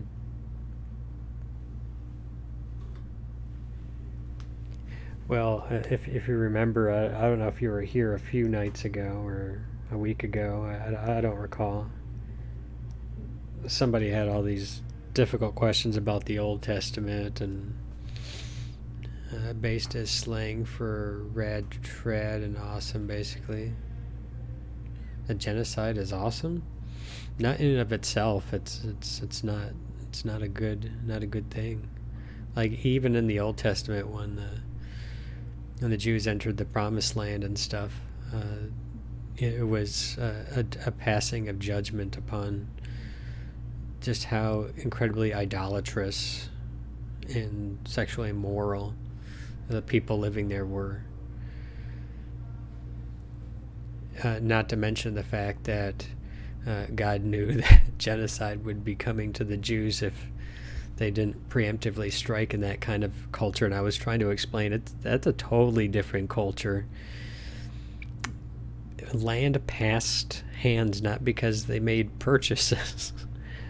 A lot of times land passed hands because you were able to take it and the other person was unable to defend it.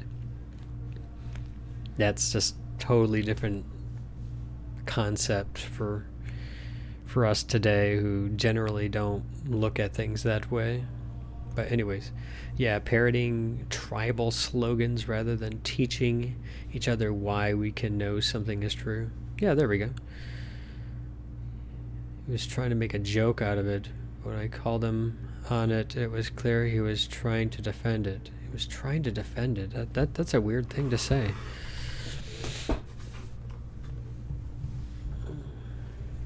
And it wasn't just you responding to his comment. It was you engaging his comment, and you didn't seem to back off. That's, I don't know. When somebody tells me that they're a Catholic, I remain very, very tentative and agreeing with them, because you're just saying something.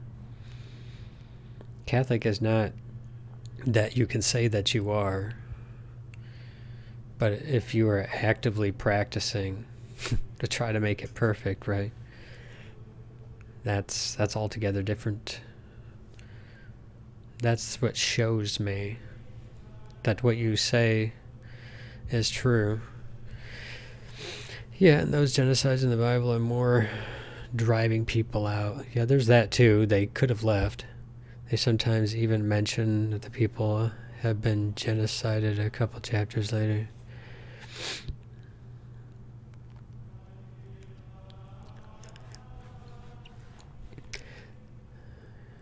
He also tried to play it as if it was a memeing thing.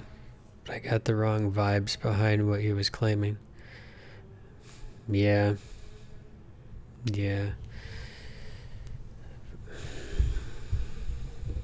Doesn't seem too good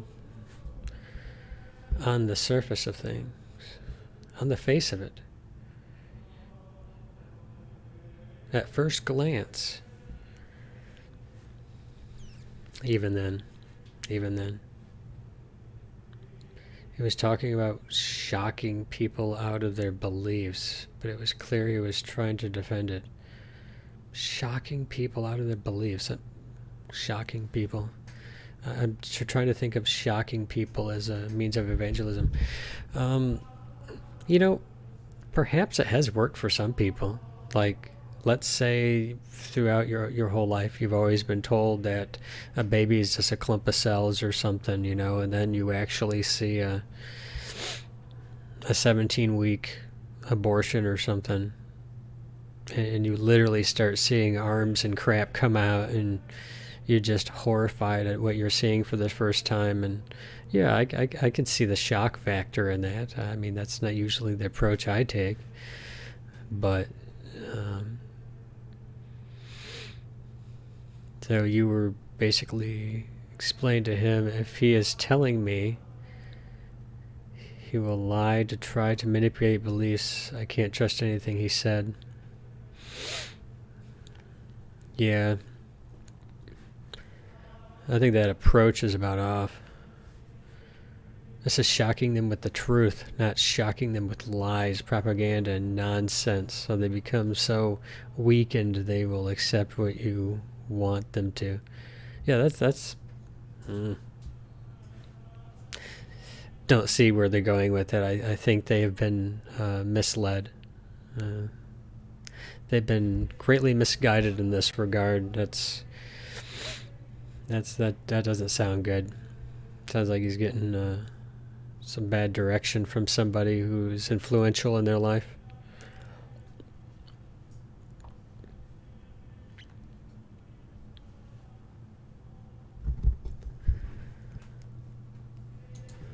Alright, let's switch on the family friendly, switch on the retro.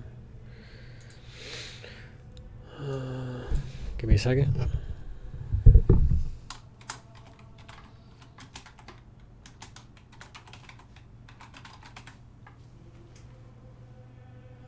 Christian sober.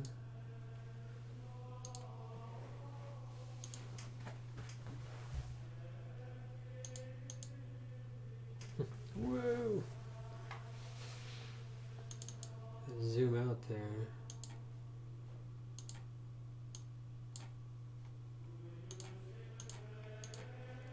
I think that's good.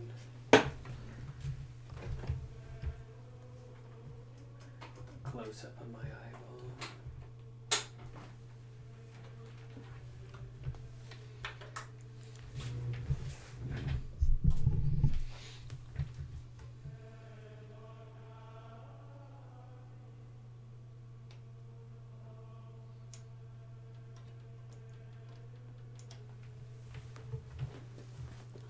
All right.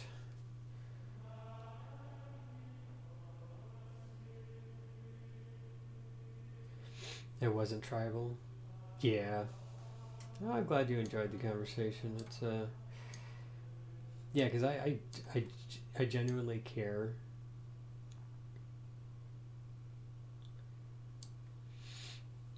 And I think sometimes people they form their initial thought beliefs concerning a particular subject based on whether or not they want to do something, or based on that their friends do something, and so they kind of take that as the basis of like morality, and it doesn't go any deeper than that as of yet.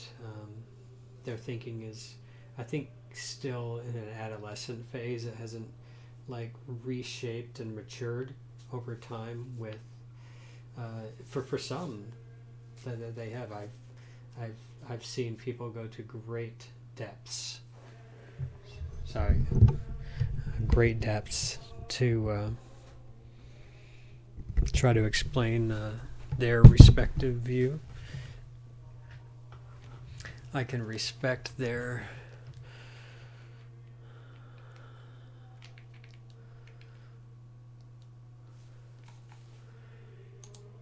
zeal.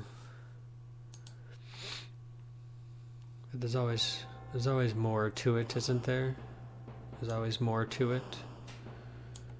Zeal is not enough. Zeal without knowledge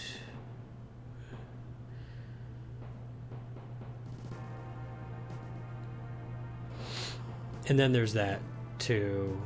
There's people who think that they have had past lives and they have all of this explanation for like things that they experienced and places that they had been to, and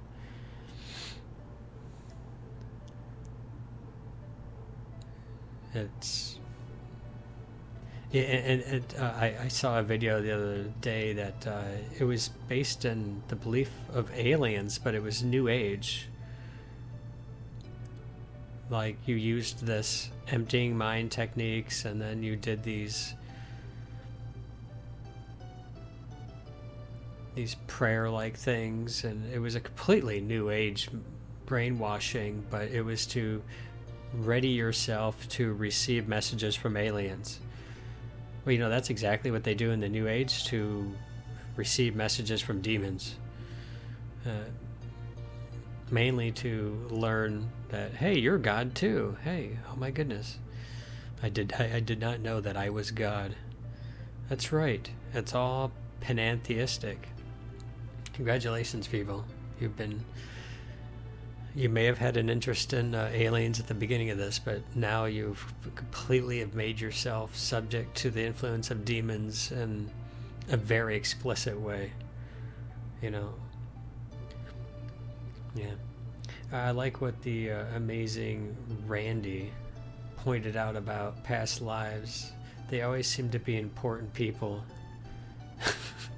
No chimney sweeps or ditch diggers. That's right.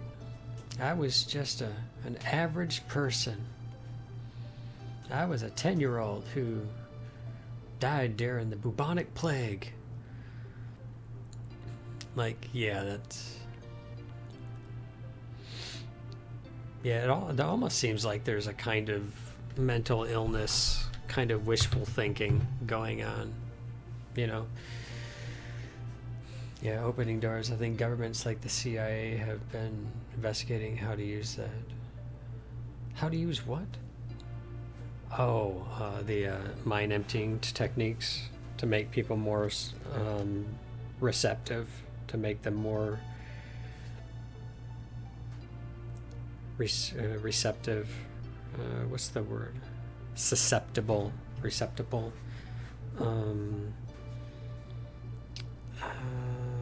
Susceptible to suggestion, I think is the language that I'm trying to use. Yeah,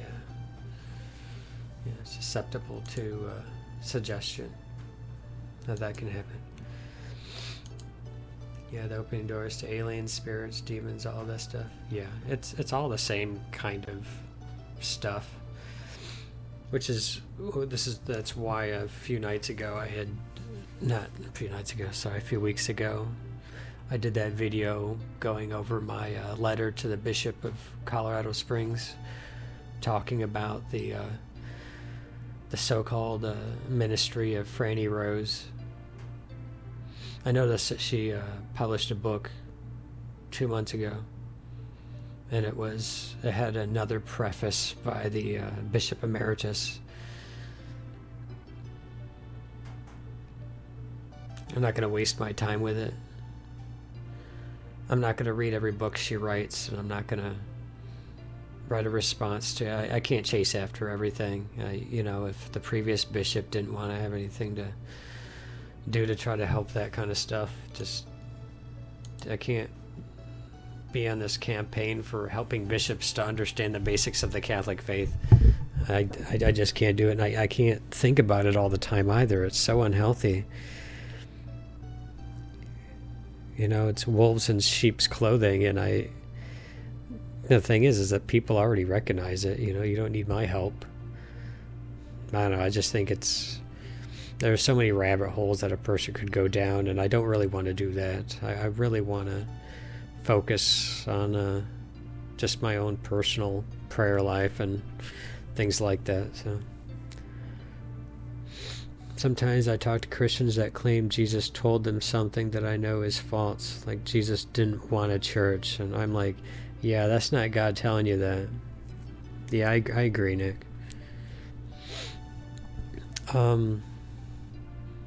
I think when people begin, okay, listen, so I do think that there is a subjective element to the Christian experience. And I think there should be. It makes sense. We don't, well, at least from a Catholic perspective, we don't just reason for the existence of God and just that's it. No, we talk about divine providence. We talk about divine conservation. We talk about that God's not only conserving everything, but he also provides. And I think that people can get really carried away, which I think is kind of what the Apostle Paul was addressing in 1 Corinthians when people were speaking in tongues, that they were stating mysteries in their spirit and all of that other stuff. Paul was basically saying that if you're just babbling with your mouth, nobody knows what you're saying. You may have that intent in the heart to praise God, but nobody knows what you're doing. Only God would know such a thing. But nobody's edified at all by just meaningless babble. So he's talking, unfortunately it's a greatly misunderstood passage. I understand that Paul was actually correcting them.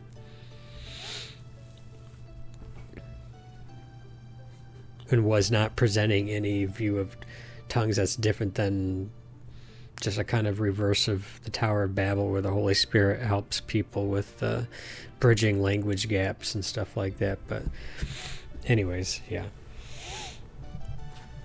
There's a lot of subjectivity that floats around.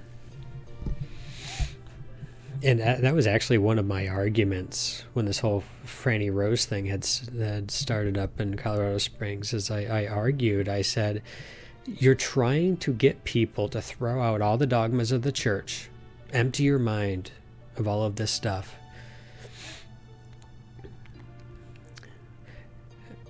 and just let God speak to you. Accept that as truth, and then bring back what you can, kind of mentality. That was the way about it.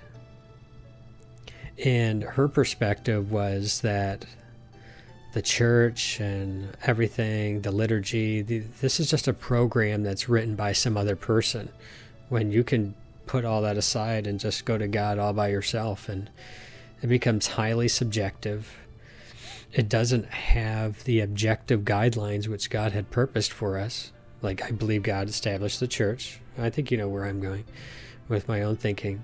I think that God had certain objective guide rails, an actual orthodoxy that is reflected by the teaching magisterium, so that when we receive things that are more of a subjective nature, that we can test the spirits, as Paul says, test them, to make sure that it is in conformity with the gospel, that's in conformity with church teaching. Paul even goes as far as to say that, the Spirit says in the end times, or in later days, that people will be deceived and will follow the teachings of demons. That's some crazy stuff. Yeah, an obvious inversion of Tower of Babel, yeah, certainly. All right, I'm going to grab a snack, Nick, and then I'm going to be right back. Share whatever thoughts you want. But I may only play this for an hour, though, because I forgot to do some of my prayers earlier, and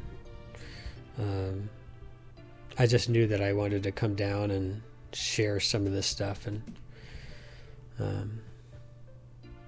because I did it in an academic manner, it should be good. It should be good for this platform.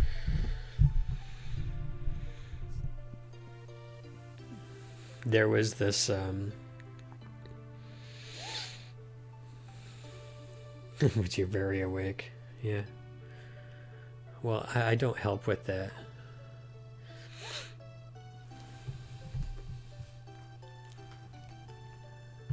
All right, I'll be back.